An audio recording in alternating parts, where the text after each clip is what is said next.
మహాలక్ష్మి కోసం చక్రి ఇంటికి వచ్చి మాధవ్ గురించి గుండె పగిలే నిజం తెలుసుకున్న హారిక. ఎందుకు ఏం జరిగింది? అసలు మహాలక్ష్మి కోసం చక్రి ఇంటికి హారిక రావడం ఏంటి? మాధవ్ గురించి గుండె పగిలే నిజం ఏం తెలుసుకుంది? ఇదంతా కూడా వీడియోలో చూసి తెలుసుకునేద్దాం. పొదరిల్లు రేపటి ఎపిసోడ్స్లో ఏం జరగబోతుందో ముందుగా తెలుసుకోవాలి అనుకుంటే వీడియోని లైక్ చేసి ఛానల్ని సబ్స్క్రైబ్ చేసుకుని పక్కనే ఉన్న బెల్ సింబల్లో ఆల్ పై క్లిక్ చేయండి.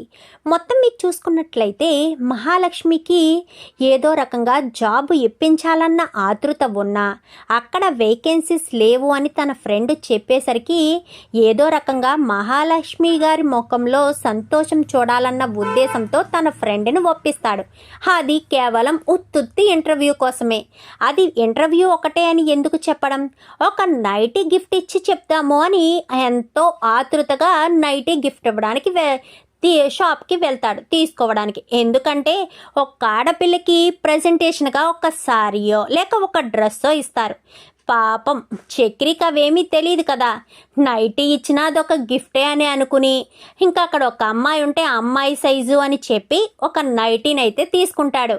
తీసుకుని ఇంటికి వచ్చి ముందైతే ఇంటర్వ్యూ ఉందని చెప్పనేసరికి మహాలక్ష్మి తెగ సంబరపడిపోతుంది. చాలా థ్యాంక్స్ చక్రి గారు, మీరు నాకు జాబ్ చూసారు, చాలా చాలా థ్యాంక్స్ అనగానే చూసిందే నేను కాదండి, మీ పెద్దయే, మీకు సర్టిఫికెట్స్ లేవని పెద్దయే రికమెండేషన్ చేసి మరీ చూశాడు అనేసరికి పెద్దకి థ్యాంక్స్ చెప్పాలి, రేపు పెద్ద చాక్లెట్ ఇచ్చి థ్యాంక్స్ చెప్తాను అని చెప్తుంది. అయితే మీకోసం మరొక గిఫ్ట్ తీసుకొచ్చాను అని మహాలక్ష్మి చేతిలో పెట్టడంతో నైటీ ఓపెన్ చేసి చూసిన మహాలక్ష్మికి ఇరిటేషను కోపము వస్తుంది. ఎందుకంటే మహాలక్ష్మి నైటీలు వేసుకునే ఏజ్ కాదు, తను ఎప్పుడూ నైట్ డ్రెస్లే ప్రిఫర్ చేస్తుంది. నైటీ తీసుకొచ్చేస్తే మహాలక్ష్మి ఎలా తీసుకుంటుంది?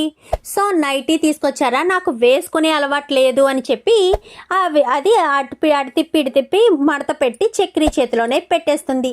రేపు ఇంటర్వ్యూకి వెళ్ళాలి, ఇంటర్వ్యూలో వాళ్ళు అడిగే ప్రశ్నలకు చక్క సమాధానం చెప్పి జాబ్ వచ్చేటట్టు చేసుకోవాలి అని ఆలోచనలు చేస్తూ ఉంటుంది. ఇది ఇంటర్వ్యూ అసలైన ఇంటర్వ్యూ కాదని తెలిస్తే మహాలక్ష్మి నన్ను బ్రతకనిస్తుందా అని ఆలోచించుకుంటూ బయటికి వస్తాడు.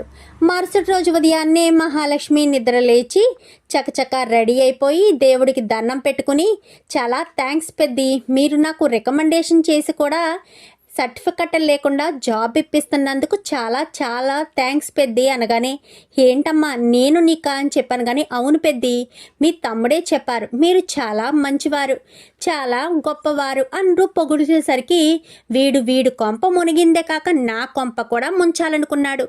నన్ను కూడా ఒక అబద్ధాల కోరులా ఒక మోసం చేసే వాడిలా చెయ్యాలనుకుంటున్నాడు. వీడు ఎక్కడున్నాడు? ఒరే చక్రి ఇలా రారా అనగానే, సరే పెద్ది నేను బయట దండం పెట్టుకుని వస్తాను అని మహాలక్ష్మి బయటికి వెళ్తుంది. ఏంట్రా నీకేమన్నా పిచ్చా? నేను ఇంటర్వ్యూ చూడడం ఏంటి? ఇంటర్వ్యూ ఏమీ లేదన్నయ్యా, ఉత్తుత్తి ఇంటర్వ్యూ. ఒరే ఇంటర్వ్యూ లేదని ఇప్పుడు చెప్తున్నావా? ఇప్పుడు మహాలక్ష్మికి నేను జాబ్ చూడలేదని తెలిసినా, ఆ జాబ్ ఉత్తుత్తిది అని తెలిసినా మహాలక్ష్మి తట్టుకుంటుందా? నువ్వు చాలా గొప్పగా ఉన్నావు అన్నయ్య మహాలక్ష్మి దృష్టిలో. ఇప్పుడు గొప్పగానే ఉంటాను, తర్వాత మోసం చేసిన వాడిలా ఉండిపోతాను. పిచ్చి వేషాలు వేసావంటే మాత్రం అస్సలు ఊరుకోను, అర్థమవుతుందా అంటూ చక్రినైతే పెద్ది తిడతాడు. ఏంటి పెద్ది, ఏంటి చక్రి గారిని తిడుతున్నారు అని చెప్పాను కానీ, ఏమీ లేదమ్మా, సరే ఇంటర్వ్యూకి వెళ్ళి బాగా వాళ్ళు అడిగిన ప్రశ్నలకు సమాధానం చెప్పు అని ఇంకా మనసు చంపుకొని చెప్తాడు. మహాలక్ష్మి కాస్త ఇంటర్వ్యూకి వెళ్ళడం, అది ఉత్తుత్తి ఇంటర్వ్యూ అని తెలియక అడిగిన ప్రశ్నలన్నిటికీ సమాధానం చెప్పి ఇంకా అక్కడి నుంచి కాస్త వచ్చేసేసరికి ఇంటర్వ్యూలో పాస్ అయ్యాను, నాకు జాబ్ వచ్చేస్తుంది అని అనుకున్న సమయంలో ఇంకా ఫీల్డ్ వర్క్ వెళ్తే ఎక్కడుంది అని చిన్న కన్నాతో పాటు వెళ్తూ ఉండగా ఒక చోట అయితే తాపి పని చేస్తూ కనిపిస్తాడు మాధవ్. అయితే కనిపించి, ఇదేంటి మీ అన్నయ్య ఎక్కడున్నాడు అని చెప్పి అడగడంతో, అదేంటి వదిన, మా అన్నయ్య తాపి పనే కదా చేస్తాడు, ఇక్కడ కాకపోతే ఇంకెక్కడ పని చేస్తాడు అనేసరికి, మీ అన్నయ్య తాపి మేస్త్రా అని చెప్పనగానే, అవును వదిన, నీకు తెలీదా ఏంటి, మా కేశవ్ అన్నయ్య ఏమో బైక్ మెకానిక్, మా చక్రి అన్నయ్య ఏమో కార్ డ్రైవరు అని చెప్పనేసరికి ఒక్కసారిగా మహాలక్ష్మి షాక్ అయిపోతుంది. చక్రి ఇన్ని అబద్ధాలు చెప్పారేంటి, ఆయనేమో అదని చెప్పారు ఈయన ఇదని చెప్పారు అనుకుంటూ చాలా బాధపడుతుంది మహాలక్ష్మి. అయితే ఏంటోదనా ఒక్కసారిగా డల్ అయిపోయావు అని చెప్పాను కానీ ఏమీ లేదు, సరే పద అని ఇంకా అక్కడి నుంచి ఇంటికి వచ్చేస్తారు. ఇంటికి వచ్చేసి గదిలో కూర్చుని ఆలోచిస్తూ ఉంటుంది. అంటే ఇంటర్వ్యూ అని చెప్పింది కూడా అబద్ధమేనా, అసలు ఎందుకు ఎన్ని అబద్ధాలు చెప్తున్నాడు, అబద్ధాలు చెప్పవలసిన అవసరం ఏముంది, ఇంటర్వ్యూ నిజమా అబద్ధమా, వాళ్ళు కేవలం ఇంటర్వ్యూ మాత్రమే చేశారు. గదిలో కూర్చుని ఆలోచించుకుంటూ ఉంటుంది. ఇతనికి ఎలాంటి తాపీ మేస్త్రి అయితే నాకెందుకు రెఫరెన్స్ ఇస్తారు, నాకెందుకు రికమెండేషన్ చేస్తారు, అంటే ఇంటర్వ్యూ కూడా అబద్ధమేనన్నమాట అన్న ఆలోచనలోకి వచ్చేస్తుంది మహాలక్ష్మి. ఈలోపు చక్రి ఇంటికి వస్తాడు. వస్తూ ఒక నైట్ డ్రెస్ తీసుకుని వస్తాడు.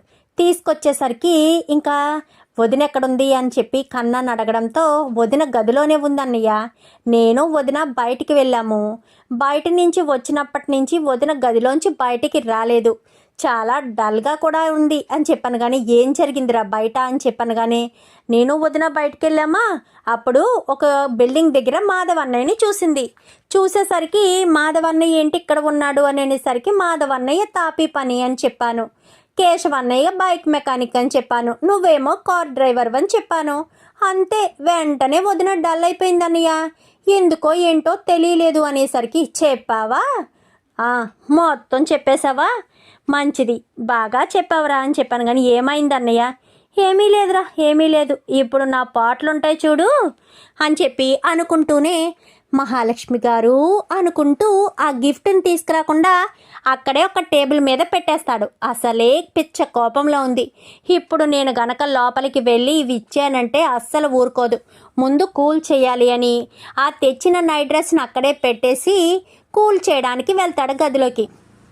వెళ్ళేసరికి మహాలక్ష్మి గారు అని చెప్పాను. కానీ అసలు మీరు నా గురించి ఏమనుకుంటున్నారు, అసలు మీకు అబద్ధాలు చెప్పడమే వచ్చా, నిజాలు చెప్పడం చేత కాదా, మీరు నాకు ప్రతి విషయంలోనూ అబద్ధమే చెప్పారు కదండి, ప్రతి విషయంలో నన్ను మోసమే చేశారు కదండి, అసలు మీకు అలా ఎలా నన్ను మోసం చేయాలని అనిపించిందండి, అసలు మీరు అలా ఎందుకు చేశారు అంటూ మాట్లాడుతూ ఉండగానే ఈలోపు మహాలక్ష్మికి వాళ్ళ వదిన నుంచి ఫోన్ వస్తుంది. ఆల్రెడీ అప్పటికే వాళ్ళ వదిన మహాలక్ష్మితో మాట్లాడుతుంది. ఎందుకంటే తను మహాలక్ష్మి విషయంలో తొందరపడి వాళ్ళ అత్తయ్య మామయ్య మాటలు విని ఇంటికి పిలిపించింది కదా, పిలిపించడం వల్లే పాపం మహాలక్ష్మి సర్టిఫికెట్స్ అన్నీ కాలిపోయాయి.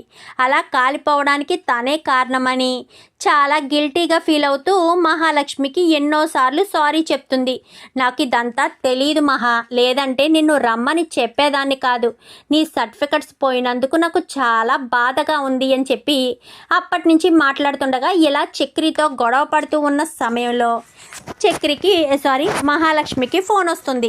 ఫోన్ రావడంతోనే వదిన అంటూ ఇంకా ఫోన్ లిఫ్ట్ చేస్తుంది. లిఫ్ట్ చేసేసరికి ఎక్కడున్నావు మహా అని చెప్పాను. కానీ నేను ఇంట్లోనే ఉన్నాను వదిన అని చెప్పనేసరికి నాకు నిన్ను చూడాలనిపిస్తుంది, అందుకే నేను నీ దగ్గరికి వద్దామనుకుంటున్నాను అని చెప్పనేసరికి ఏం మాట్లాడుతున్నావు వదిన, నువ్వు నాతో మాట్లాడితేనే అన్నయ్య ఊరుకోడు, అలాంటిది నువ్వు నా దగ్గరికి వస్తాను అంటున్నావా, ఏం మాట్లాడుతున్నావు అని చెప్పాను. కానీ నిజం మహా, నేను నిజంగా నీ దగ్గరికి వద్దామని అనుకుంటున్నాను అనేసరికి చాలా ఆశ్చర్యంగా ఉంది వదిన, నువ్వు నా దగ్గరికి వస్తాను అని చెప్పడం అని చెప్పాను. కానీ ఏం చేయను మరి, వద్దామనే అన్నీ కూడా చేసుకుంటున్నా, నువ్వు వచ్చేద్దామనే అన్నీ ఫిక్స్ చేశా అని చెప్పాను. కానీ ఏమో వదిన, నువ్వు వస్తానంటే నేను వద్దని ఏం చెప్పలేను కదా, నాకు నువ్వు రావడమే ఇష్టం అని చెప్పి మాట్లాడడంతో సరే అయితే రా వదిన అని చెప్పాను. కానీ ఇంతకీ ఎక్కడా అని చెప్పనేసరికి ఎక్కడేంటి చెప్పాను కదా మా ఊరు హైదరాబాదే అని, సరే వదిన మరి ఏమని చెప్పొస్తావు ఇంతకీ అన్నయ్యకి, మా ఫ్రెండ్ పెళ్ళి ఒకటి ఉంది, పెళ్ళికి ఎలాగా హైదరాబాద్ వస్తున్నాను, అలా వచ్చి నీ దగ్గరికి వస్తాను, నేను వచ్చిన తర్వాత నీకు కాల్ చేస్తాను అని చెప్పాను. కానీ సరే వదిన అని చెప్పి మహాలక్ష్మి కాస్త ఫోన్ పెట్టేస్తుంది. పెట్టేసేసరికి ఎవరండి అనగానే మా వదిన హైదరాబాద్ వస్తుందంట, నన్ను చూడడానికి ఇక్కడికి వస్తాను అని చెప్పింది అనేసరికి మీ వదిన గారు ఇక్కడికి వస్తారా అని చెప్పాను. కానీ అవును, రావద్దంటావా మా వదిన్ని, అట్నుంచి అటే వెళ్ళిపోమంటావా అని చెప్పాను. కానీ అయ్యో నేనేమన్నానండి, నేనేమీ అనలేదు కదా, మీరెందుకు నా మీద ఎలా పడుతున్నారు, నేనేం చేశానండి అని చెప్పాను. కానీ మీరు ఒకటా రెండా ఎన్ని అబద్ధాలు చెప్పారు, ఎంత మోసం చేశారు, మీరు ఎంత మోసం చేస్తారని కలలో కూడా అనుకోలేదు అంటూ మహాలక్ష్మి చెడామడా తిట్టడం మొదలు పెడుతుంది. వదినమ్మా అనుకుంటూ కన్నా వస్తాడు. సరే, కన్నాకి ఈ విషయాలు ఏం తెలియకూడదు, కన్నా బాధపడతాడు, వాడు బాధపడడం నాకు ఇష్టం లేదు, వెళ్ళండి ఇక్కడి నుంచి అంటూ గసరడంతో ఏంటి కన్నా అని చెప్పాను. కానీ ఏంటా వదిన, ఏంటి గొడవ, ఏమీ లేదు కన్నా, మీ అన్నయ్య చిన్న తప్పు చేశాడు, అందుకు మీ అన్నయ్యని తిడుతున్నాను అనగానే పర్వాలేదు వదిన తిట్టు, అలా అయినా వాడికి బుద్ధి వస్తుందని నేను హ్యాపీగా ఫీల్ అవుతాను అంటూ కన్నా కాస్త వెళ్ళిపోతాడు. చిచి, వాడుకున్న ఇంగిత జ్ఞానం కూడా మీకు లేదు అని మహాలక్ష్మి కాస్త చక్రిని తిడుతుంది. తిట్టేసరికి ఇంకా మరుసటి రోజు ఉదయాన్నే తిట్టడంతో ఇంకా అక్కడతో చక్రి వెళ్ళిపోతాడు. ఇంకా మరుసటి రోజు ఉదయాన్నే మహాలక్ష్మికి మళ్ళీ ఫోన్ చేస్తుంది వాళ్ళ వదిన హారిక. అయితే ఫోన్ చేసేసరికి నేను పలానా ఏరియా దగ్గర ఉన్నాను అనేసరికి సరే వదిన నేను ఇప్పుడే బయలుదేరి వస్తాను అని గబగబా బయటికి వెళ్ళబోయి అటు ఇటు చూస్తుంది. చూసేసరికి చక్రి కనిపిస్తాడు. ఏంటి మహాలక్ష్మి గారు అనగానే అర్జెంటుగా మా వదిన దగ్గరికి వెళ్ళాలి, తీయండి కారు తీయండి అనగానే కారు అని చెప్పనేసరికి కారు లేదా ఏంటి అనగానే సర్వీసింగ్కి ఇచ్చానండి అనేసరికి అవునా, సరే ఆటోని పిలవండి, మా వదిన్ని తీసుకురావాలి అని చెప్పి మహాలక్ష్మి కాస్త ఆటోని పిలిచి వాళ్ళ వదిన్ని తీసుకురావడం కోసమని ఎక్కడుందో ఆ ఏరియా దగ్గరికి వెళ్తుంది. వెళ్ళేసరికి అమ్మ మహా అనుకుంటూ మహాలక్ష్మిని హత్తుకుంటుంది. ఇంకా హారిక అయితే బాగున్నావు మహా అనగానే బాగున్నాను వదిన, ఐఎమ్ సారీ మహా, ఎలా జరుగుతుందని అస్సలు అనుకోలేదు అని చెప్పనేసరికి ఏం పర్వాలేదు వదిన, నువ్వేం టెన్షన్ పడకు, ఏదైనా భగవంతుడు నాకు తోడుగానే ఉంటాడు, ఏం చేయాలో అదే చేస్తాను, నువ్వు దేని గురించి అంత టెన్షన్ పడకు వదిన అని మహాలక్ష్మి కాస్త చెప్తుంది. చెప్పేసరికి మహాలక్ష్మి చెప్పడంతో సర్లే అని ఇంకేం మాట్లాడకుండా మహాలక్ష్మి రావద్దునా అంటూ ఆటో మీద తీసుకెళ్ళి ఇంటికి తీసుకొస్తుంది. తీసుకొచ్చేసరికి ఆ ఇంటిని బయట నుంచి చూడడంతో ఒక్కసారిగా షాక్ అయిపోతుంది. మహా ఏంటిది అని చెప్పాను. కానీ ఎక్కడ ఉంటున్నావా నువ్వు అని చెప్పాను. కానీ అది వదిన అనేసరికి ఏంటి మహా, నువ్వు ఎలా పెరిగావో ఏంటో మర్చిపోయావా ఏంటి, నువ్వు పెరిగిన వాతావరణం ఏంటి, నువ్వు ఉంటున్న వాతావరణం ఏంటి, నాకు అసలు ఇదంతా నమ్మశక్యంగా అనిపించట్లేదు. ఆ ఇంట్లో మహారాణిలా పెరిగావు, ఇక్కడ నువ్వు ఇలాంటి ఇంట్లో అడ్జస్ట్ అయ్యి ఉంటున్నావా, నాకు నమ్మశక్యంగా అనిపించట్లేదు మహా అంటూ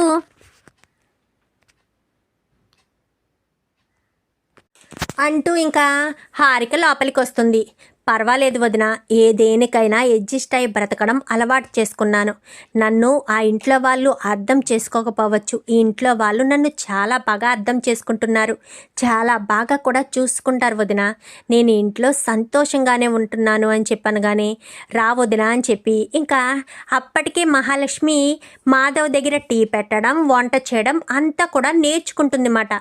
నేర్చుకునేసరికి రావద్దునా అని చెప్పాను. కానీ లోపలికి వస్తుంది. లోపలికి వచ్చిన తర్వాత కూర్చోవద్దునా అంటూ అక్కడ ఒక సోఫా ఉంటుంది కదా, చెక్క సోఫాలో కూర్చుంటుంది. కూర్చోవడంతో వాళ్ళు కోటీశ్వర్లు కదా, అక్కడంతా మెత్తగా ఉంటుంది, ఇదేమో చెక్క సోఫా, కూర్చోవడానికి ఇబ్బంది పడుతూ ఉంటుంది మహాలక్ష్మి. అయితే అలా ఇబ్బంది పడుతూనే మహాలక్ష్మి కూర్చుంటుంది. కూర్చునేసరికి హారిక కూర్చుంటుంది. ఇప్పుడే కాఫీ పెట్టి తీసుకొస్తాను వదినా అని గబగబా వెళ్ళి కాఫీ పెట్టి తీసుకొస్తుంది. కాఫీ పెట్టి తీసుకో వదినా అనేసరికి మహా నువ్వేనా, ఒకప్పుడు ఎలా ఉండేదానివి, వదినా కాఫీ అంటూ నా చుట్టూ తిరిగేదానివి, ఇప్పుడు నన్ను కూర్చోబెట్టి మరీ కాఫీ ఇస్తున్నావా, జీవితం ఎప్పుడు ఒకేలా ఉంటుందంటే నేను అస్సలు నమ్మను వదిన. ఉదాహరణకి నా జీవితమే ఒకప్పుడు ఒకలాగుంది, ఇప్పుడు ఒకలా ఉంది, ఈ దేనికి తగ్గట్టు దానికి నేను అడ్జస్ట్ అయిపోవడం తప్ప వేరే ఆప్షన్ లేదు. అందుకే పరకాయ ప్రవేశం చేసినట్టుగా ఎప్పుడు ఎక్కడ ఉంటే అలా నేను అడ్జస్ట్ అయిపోవడం అలవాటు చేసుకున్నాను. ఇక్కడ నేను బాగానే అడ్జస్ట్ అయ్యాను అని చెప్పి మాట్లాడుతుండగా వదిన నేను వంట చేస్తాను, భోజనం చేసి వెళ్ళు వదిన అని చెప్పాను. కానీ సరే మహా, నీ ఆనందాన్ని నేనెందుకు కాదనాలి? నీతో కలిసి భోజనం చేసి చాలా రోజులైంది, నీతో కలిసి భోజనం చెయ్యాలని ఉంది అని మహాలక్ష్మి కాస్త ఇద్దరు కూడా మాట్లాడుకుంటారు. సరే వదిన, నీ మాట నేను ఎందుకు కాదంటాను, సరే నేను వంట చేస్తాను అని మహాలక్ష్మి వంటగదిలోకి వెళ్ళి వంట చేస్తూ ఉంటుంది. వంట చేస్తూ ఉండగా వంటగదిలోకి హారికి వెళ్ళి చూస్తుంది. చూడడంతో అదంతా చాలా గత్రగా ఉంటుంది.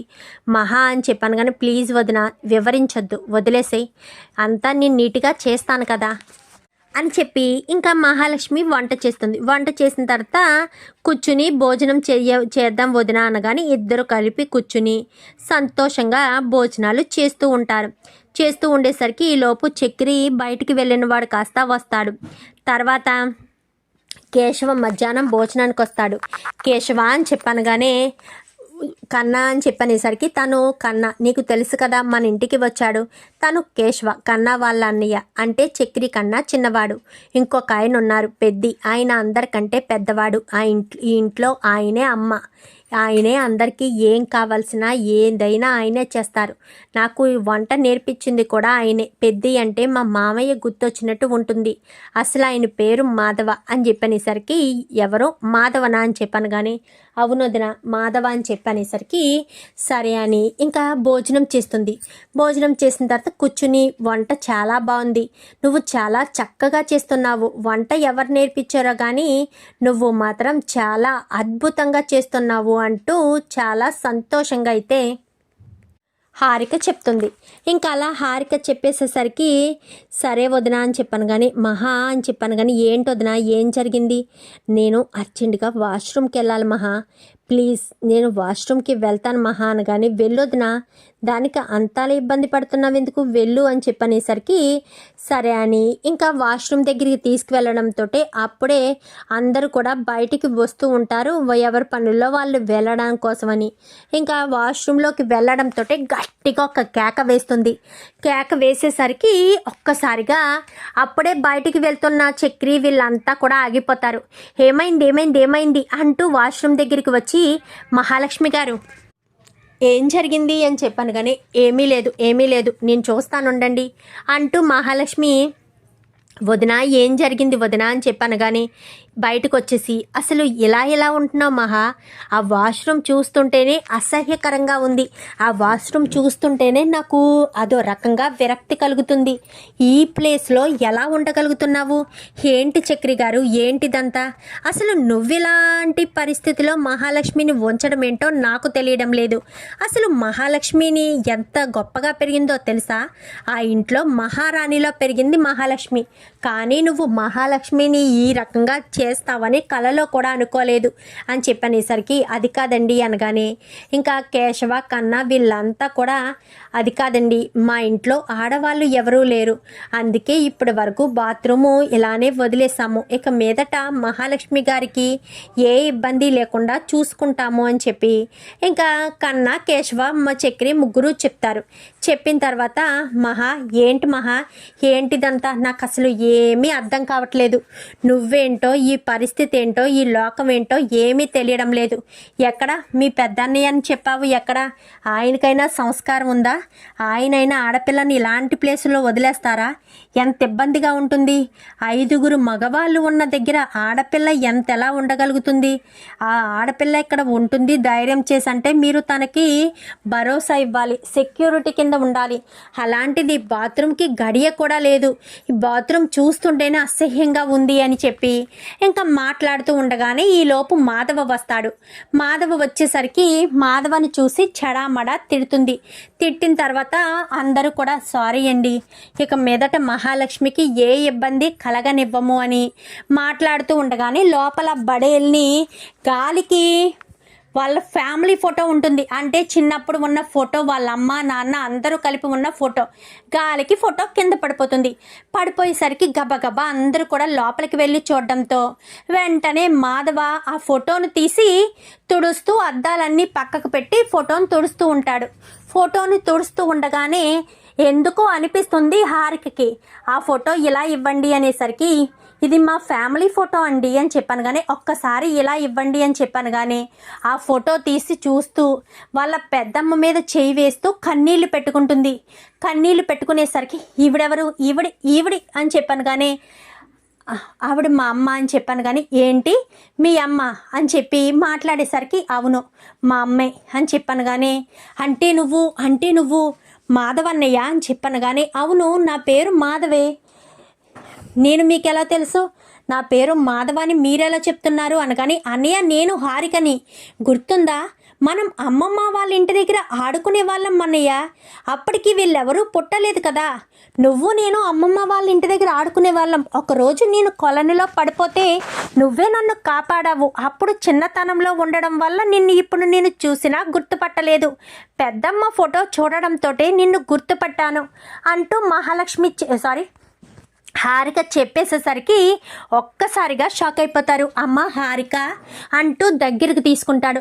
అన్నయ్య ఎన్ని రోజులైందన్నయ్య నిన్ను చూసి, అప్పట్లో మనం ఎంతో సంతోషంగా ఉండేవాళ్ళం, ఆ తర్వాత నువ్వు పెద్దమ్మతో పాటు ఈ ఊరు వచ్చేసావు, తర్వాత పెద్దమ్మ చనిపోయిన తర్వాత మీకు మాకు రాకపోకలే తప్పిపోయాయి, మీరు ఎక్కడ ఉంటున్నారో కూడా మా అమ్మకు తెలీదు అని చెప్పింది అంటూ మాట్లాడేసరికి అవునమ్మా అదేంటి మహాలక్ష్మి అనగానే నా ఆడపడుచు నన్ను హైదరాబాద్ ఊరిచ్చారు కదా, నేను మహాలక్ష్మిని ఇంటికి పంపించాను, ఇప్పటి వరకు నేను ఎంతో భయపడ్డాను, ఆ బాత్రూమ్ అలా చూసి ఇది ఇల్లు చూసి మహాలక్ష్మి ఇక్కడికి ఎలా ఉంటుందా అనుకున్నాను, మీరంతా మా పెద్దమ్మ కొడుకులా, మహాలక్ష్మి మా పెద్దమ్మ కొడుకునే పెళ్లి చేసుకుని ఇంటికి వచ్చిందా, చాలా సంతోషంగా ఉంది అని చెప్పి ఇంకా ఎంతగానో సంబరపడుతుంది.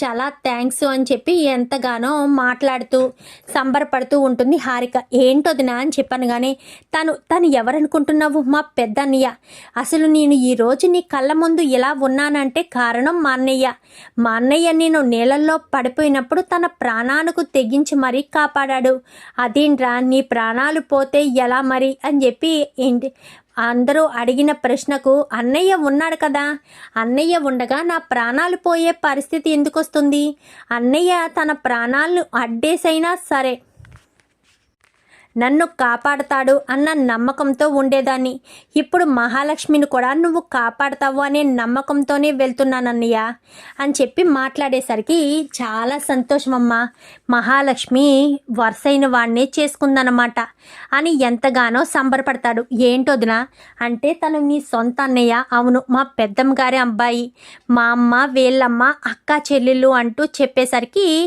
ఆశ్చర్యపోయి చాలా సంతోషపడుతూ ఉంటారు.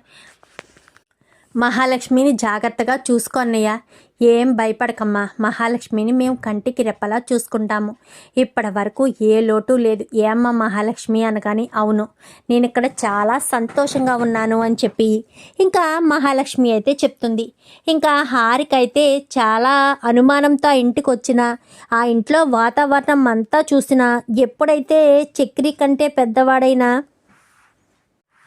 మాధవని చూసిందో, తర్వాత ఫోటోలో వాళ్ళమ్మని చూసిందో, ఇంకా హారికకైతే మహాలక్ష్మి గురించి ఉన్న బెంగ పోతుంది.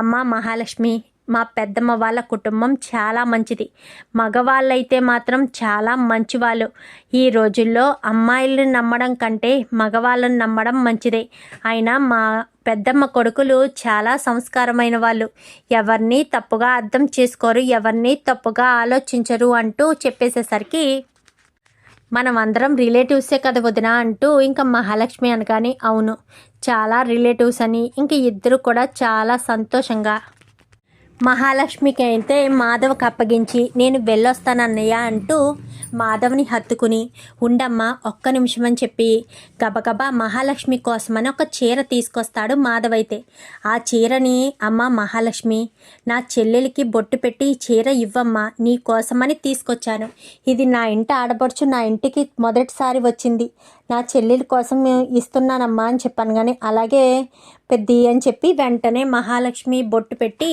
ఆ చీరనైతే ఇచ్చి హారికకైతే చాలా సంతోషంగా పంపిస్తారు. ఇంకా మాధవని చూసిన హారికలో చాలా సంతోషం అనిపించి చాలా హ్యాపీగా అయితే ఉంటుంది. చూద్దాం మరి రాబోయే ఎపిసోడ్స్లో ఇలాగే జరగాలని. హారికను ఇంటికి వచ్చిన మాధవ్ గురించి తెలుసుకున్న తర్వాత హారిక బాధపడకుండా ఉండాలని, చక్రి మహాలక్ష్మి ఇద్దరు ఒకటవ్వాలని మీరు కూడా కోరుకుంటే వీడియో నచ్చితే లైక్ చేసి ఛానల్ని సబ్స్క్రైబ్ చేసుకోండి. Thank you for watching.